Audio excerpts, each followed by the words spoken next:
მოკითხვა პატიმრებს თავისუფლება და სოლიდარობა ბიჭებს, რომლებიც კიდე ერთხელ ვიტყვი რა, ისეთი თამასა დადეს მოქალაქეობის და ქცევის, რომ არ ვიცი ხა რა, არც ერთმა არის თანამშრომლა, არც ერთმა შეწყალება არ ითხოვა და აი ეს მაგალითები რო ყავს, მაქსიმალურად უნდა ეცადო, რომ ყოველ დღე თუ ვერ ახერხებ, მაქსიმუმი გამოწურო და იდგე რუსთაველზე რა. იმიტომ რომ რუსთაველი არის ის, რაც დღეს აი ამ საზოგადოებას იჭერს რა.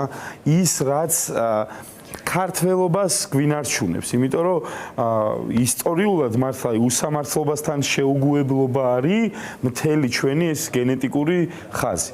ვაპირებთ რას? 19 საათზე თესეულსთან და საზოგადოებრივი მაუწყებლის ძველ შენობასთან დაიწყებს ხალხი მოგროვებას და მსვლელობით წავალთ ერთად რუსთაველისკენ. ძალიან დიდი იმედი მაქვს, რომ ვიქნებით ბევრნი, იმისთვის რომ პირველ რიგში კიდევ ერთხელ დავინახოთ ერთმანეთი, აი შენ რო აღნიშნე, რომ საავადმყოფოში მოგვინახულესო, მე მეორე რუსული კანონის დროს მოვყევი ხორცსაკებში და რას ნიშნავს სოლიდარობა მაშინ ვიგრძენი მთავარი ექიმისგან და დაცვის სამსახურისგან რა და აი ეს ერთმანეთის დანახვას აქვს უდიდესი ძალა.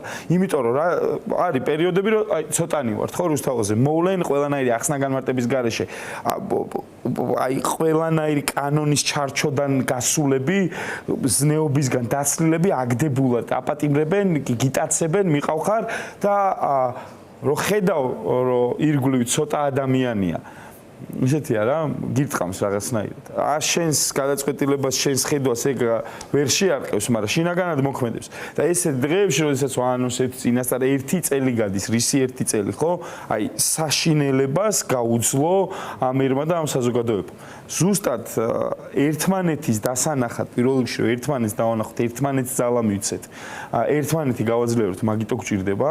აუცილებლად უნდა დავანახოთ ჩვენი სიმრავლე ამ ქვეყნის პარტნიორებს, რომლებსაც ეს რუსული რეჟიმი გამეტებით ებრძვის და ეს პარტნიორები საზოგადოებას არ ტოვებენ და ამ რუსულ რეჟიმსაც უნდა დავანახოთ რა. მათ მერყევ მხარდამჭერებსაც, რომლებიც ხვდებიან, რომ მართლა რა თვითონ სახლში კაპიკი ვეღარ მიაქვს, უჭირს, თან ესენი უნდა აპრაოს და ვიღაცის სახლებიდან გამოაქვთ ერთი კარადაფული და ოქრო და რაღაცა.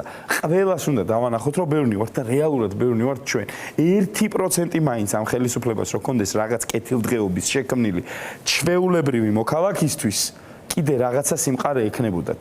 სიღარიბეში იხჩობა ქვეყანა, კორუფციაში იხჩობა ქვეყანა. კობახიძის პარლამენტში გამოსვლა ძალიან მნიშვნელოვანი იყო ზუსტად ამ კონტექსტში, ლევან, რომ ადრე გვიმტკიცებდნენ, რომ ევროპის ქვეყნებს უსწრაფთო ეკონომიკური განვითარებითო და პარლამენტში გამოსვლისას გითხრა, რომ ჩამორჩებითო ევროკავშირის ქვეყნებსო და ამით გაამართლა ის რაღაც არაბული ინვესტიცია. ახლა აი როგორც თვითონ მოესურვებათ, ისე ჭრიან და კი, ეს ცოტა რთულია შენ გამართლება ბრწყალებში გაправება ახსენე, ხო, რომ მათი მომხრეები ცდილობენ რაღაც რანაირად უნდა გაამართლო ეს, როცა ერთ დღეს ადამიანი ამბობს, რომ ევროკავშირის ყველა ქვეყანას ვუსწრებთ და მე არაბული რაღაც კომპანიის ზეგავლენით ამბობს, რომ არა, ჩამორჩებით. ხო, ეს არაბული კომპანიის ამბავი ძალიან მნიშვნელოვანია და რაც უფრო მეტ ადამიანს ამას მეტ ჯერ ვეტყვით, არ დაგვავიწყდეს, რომ როგორც სიტყვაზე რუსები არიან ჯვარს და მართლმადიდებლობას ამოფარებულები და არაფერი ღმერთთან მაგაც საერთო არ აქვს.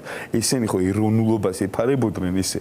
და აი ქართველობა და საქართველოს უპირველეს ყოვლისა ეს თავის რაღაცას 300 ლარიან ტროლებს რო ამას აპოსტინებდნენ და რაღაც. აი ეგ ტიპები ადგენენ და დაცული ტერიტორია, ქვეყნის დაცული ტერიტორია მიყიდეს არაბებს.